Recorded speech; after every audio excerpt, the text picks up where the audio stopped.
Nitong nakaraang araw nga ay nagulat ang madla sa naging pag-amin ni Piolo Pascual at Shaina Magdayaw sa publiko, matapos nilang aminin sa publiko ang tungkol sa kanilang relasyon at sa pagbubuntis umano ni Shaina Magdayaw.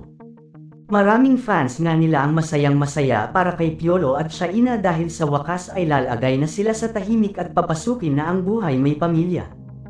Samantala ang masayang pag-amin na ito ni Shaina at Piolo ay napalitan naman ng lungkot at pagdadalamati, dahil sa napapabalita ngayong nakunan umano ang aktres at tuluyan nang nawala ang kanilang anak ni Piolo sa hindi pa matukoy na tunay na dahilan. Matatandaan kasi na nitong nakaraang araw lamang ay napabalita din na isinugod sa ospital si Shaina at kasabay nito ang paglabas ng balitang nakunan umano ang aktres kaya ito isinugod sa ospital. Samantala dahil nga sa nangyaring ito kay Shaina ay labis din ang kalungkutan ng kapatid nito na si Vina Morales sa nangyari kay Shaina. Ayon pa sa aming source ay awang-awa daw ngayon si Vina sa kapatid dahil hindi umano matanggap ni Shaina ang pagkawalan ng anak nila ni Piolo. Sa ngayon nga ay hindi pa naglalabas ng statement si Shaina dahil kasalukuyan pa itong nagpapalakas sa ospital.